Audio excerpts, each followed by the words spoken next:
zooming down the road in Northern California, actually going through Elk Grove now. And this is turning out to be a great way to do my videos. I saw a guy doing it that was doing Uber Eats, and I was like, oh, that's interesting. I kind of liked it. And I've seen people sitting in their cars, doing it, which is safer. But kind of thinking that this is probably a good way to do videos for me, because I do a lot of driving. I'm a pool salesman in Northern California. I've been selling pools for 40 years. It started with the company I'm with now 28 years ago.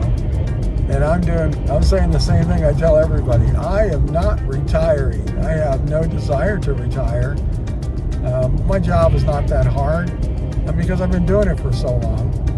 And then it's also a job that we have guys at our company that are almost 80 years old that are still doing the job. Because there's a certain amount of enjoyment.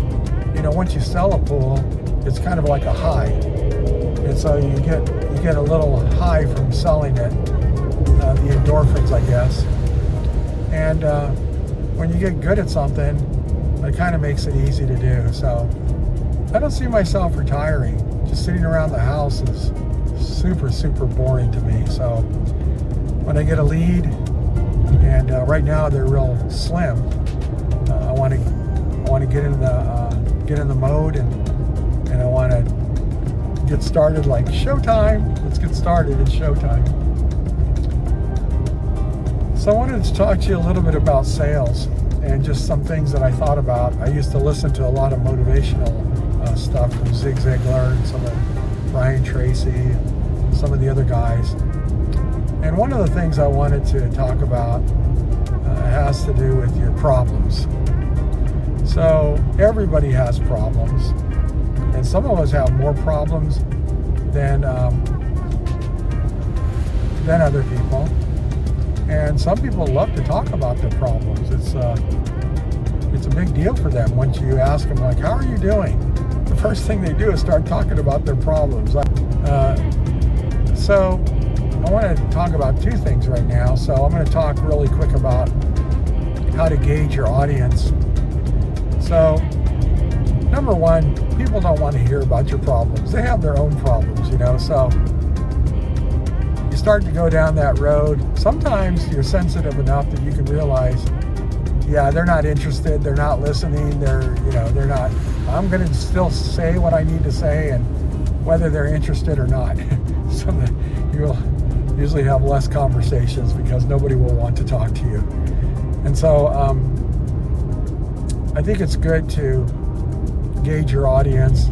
And there was a thing called Dear Abby. I think her name was Ann Landers. And I remember when I was a young kid, I remember reading an article about exactly this. And one of the things that she was suggesting, and I've done this before, is right in the middle of your conversation, especially if you think they're not listening, just stop talking. And I have done that, like at parties and stuff. I'll just stop talking. Because if you get me talking about my Batmobiles, or you get me talking about cars in general, get me talking about things that I'm interested in, I can talk your ear off. So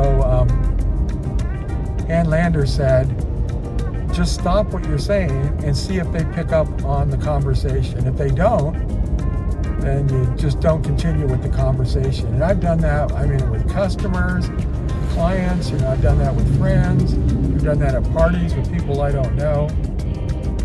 I think it is a good gauge, because if they're interested, they'll say, oh, what were you saying about that? And if they're not interested, they won't even talk, you won't even hear anything, or sometimes they'll try to escape you. So I think that's a good way to gauge it. Another thing about this, and I think this is from Zig Ziglar, I've listened to so many different things, I'm not always sure, where I heard this at, but it had to do with door locks. And it's a different way of looking at problems and bringing problems into the sales presentation. It's never a good idea. Customer has its own problems, and you're there to help them solve a problem, which is to get a pool. So a lot of times, on these cars, you notice that they have door locks on them. And it seems kind of silly in a way, because if you wanted to break into a car, you just break the window. They're actually doing that quite a bit in San Francisco. So really, does that door lock really help? I even have a neighbor across the street from me. He leaves his door unlocked because the windows are so expensive to replace on his Mini Cooper. He always has it unlocked. Sometimes the windows are down, so people can get in there, but there's nothing in there to steal. So he looks at your problems as like a lot of little devils, you know, that are always going around your head, and they're very concerning for you, but most people don't care about them. So when you're sitting in the car getting ready to go into the house, you can either do one of two things. You can go in with your problems and you start talking about your problems, and you will not sell that pool. Or you can leave your problems in your car. And that's what the door locks are for. Because even though they can look out the windows, they can't open those door locks. So when you have a problem, you have all your problems, what you want to do is you want to get them looking in one direction, and then as they're looking in that direction, you want to be able to have them you want to be able to slip out. Sorry about that, I had to accelerate on the off ramp. Nobody was letting me in, so I just passed them all. So what you do is you get them looking in another direction, and then while they're looking in that direction, you open the door, you lock the door, and you shut the door closed. Quick, you got to do it really quick. Now when you look back and they realize what you did, you're going to see your problems looking at you inside the car. They got their nose pushed up against the glass. They got their hands pressed up there. They're a little, feel bad, like a little puppy dog. You know, they wanted to come with you, but they're not able to. They're in your car. So they're going to be safe there, because believe me, when other people see your problems, they're not going to break in your car to get your problem.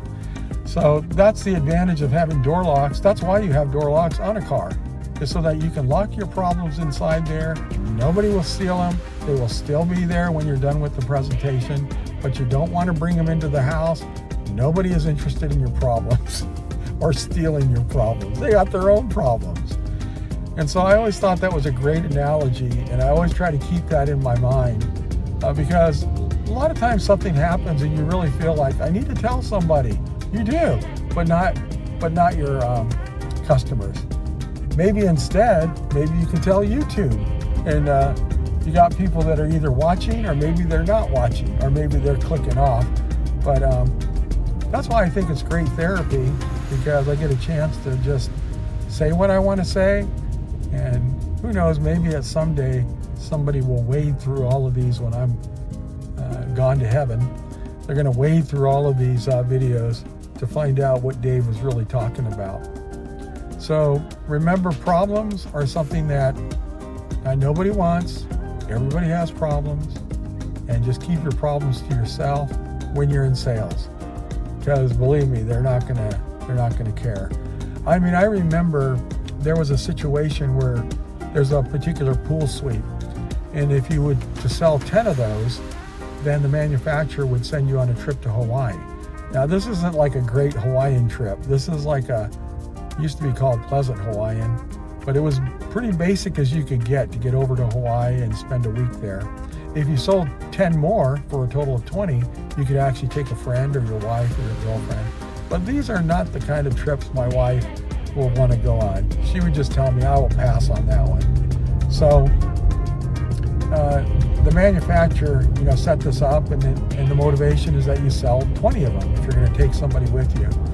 I remember going into appointments, and the salesman from the other company, they'd have like 2 of these. They were salt generators, I believe is what they were, and he would have 2 of them on a pull. You only need 1. And so I knew right away he's selling them so that he can go to Hawaii. And then he would even tell the customer, yeah, I hope I sell this pool to you because I'm only 2 salt generators away from going on a trip to Hawaii. and this was a competing company, and I was like, oh my God, what the heck are you doing?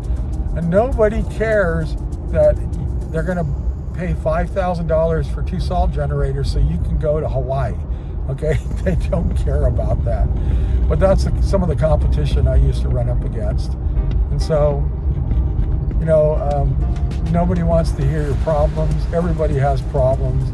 You might have a few friends that will listen to your problems, but even at some point they'll say, I like you, Dave, but can you talk about something else because you're depressing me. You be the type of person that you can brighten up a room by just leaving. All right, well, thank you for your time. I hope you enjoyed it, and have a great day.